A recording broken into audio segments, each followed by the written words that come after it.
38,615. This is the number of Indian students who committed suicide in the past 3 years. To put it in context, this number is higher than the entire population of Monaco, which is around 36,000. More than 70% of the students who committed suicide were below class 12. That is, they were below the age of 18. The reason being stress arising from exams. NCERT, which is responsible for developing curriculum for the schools, conducted a survey in which it revealed that around 80% of the students between classes 9 to 12 suffer from anxiety and stress due to exams and results. This video is not another rant about problems with our education system. There are already countless of videos made on that topic. In this video, I want to address the issue that is not discussed enough. That is stress and anxiety arising due to the way our exams are conducted. You do not realize it, but exams are setting you up for failure. Niharika Singh, an 18-year-old JEE aspirant studying in Kota, committed suicide and left behind this note.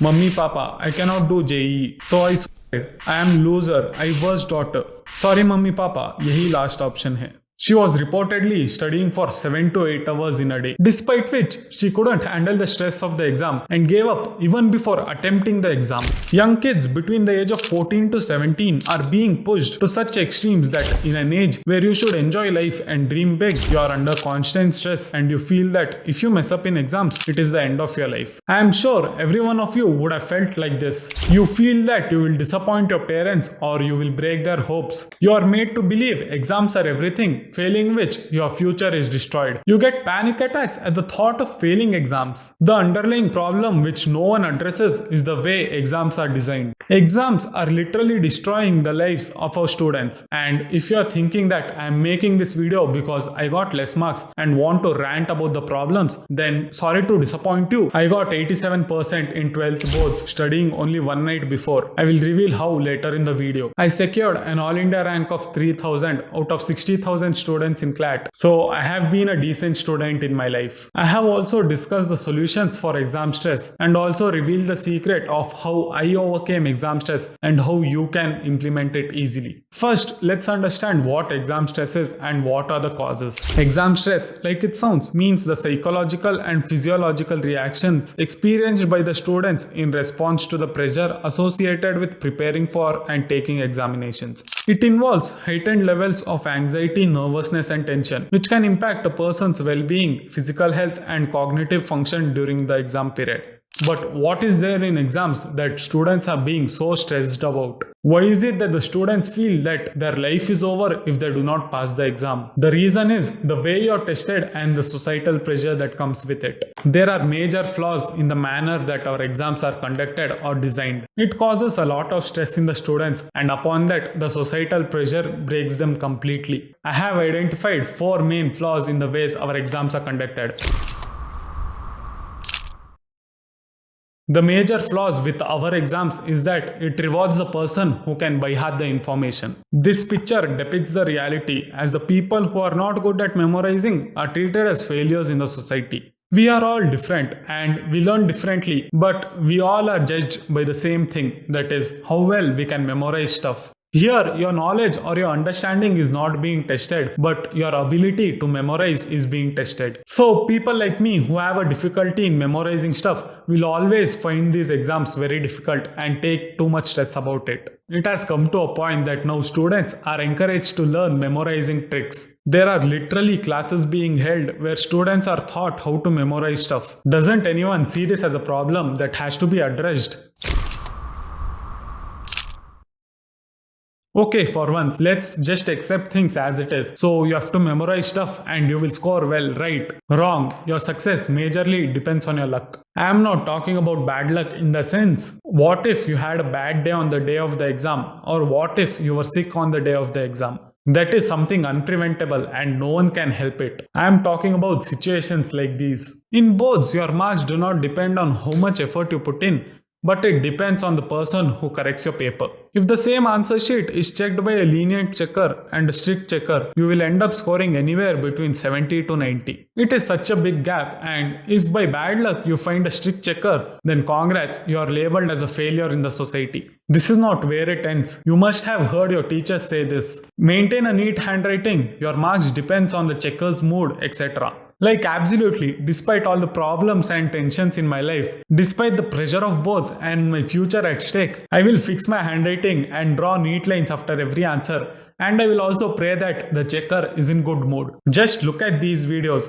I am pretty sure there are plenty of teachers who check your papers like this. If they are in a good mood, you end up scoring more, which is again unfair for the students who worked hard for the exams. My only problem is that depending on these exams, kids aged between 14 to 17 are labeled as a failure, the pain of which can be understood only by the student himself. You get a failure tag from the society because you are not lucky enough. This factor of uncertainty leads to students fearing exams even more. I will discuss the solutions to it soon.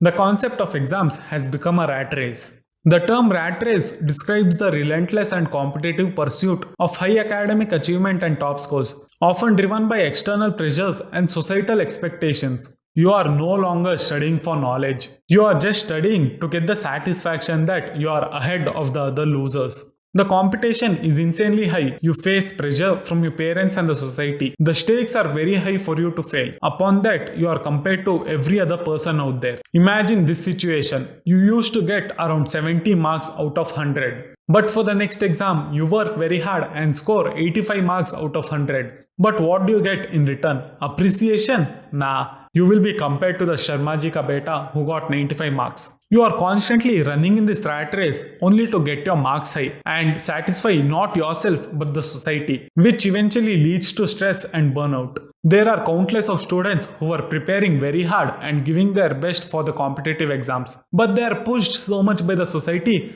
that they reach a point of burnout and give up even before attempting the exam. I gave the example of Niharika Singh earlier. She also faced burnout and gave up even before attempting JEE. Imagine what lengths she must have been pushed that she killed herself just by the thought of failing. The competition in this rat race is very high, and at the end of it, there is no winner. There is no end line, which leads to more stress. The exam that evaluates students is so messed up that it doesn't matter if you have or haven't understood anything. It doesn't matter how much knowledge you have gained, but all that matters is some numbers on a report card. No wonder people find it difficult to apply concepts which they have already learnt in the colleges. This is because exams are designed in a way where you have to study for marks and not for knowledge. If you feel the situation is better in higher studies, I will show you one example of my own university. This is the 10-marker question in business communication, and the answer to it is 10 pages long. It lists out the characteristics of good business letter and explains each characteristic. On first glance, you would say learning this is important as it will help you write a good business letter in the future, right? I agree with you, but instead of instructing us to memorize the 10 pages and replicate it as it is in the exam, they could rather give this question. Write a good business letter while keeping all its characteristics in mind. By doing this, I will actually be able to implement what I learned. But no, you have to memorize the whole 10 pages. And the fun part is, you cannot write it in your own words either. If you do, you will not get full marks for it.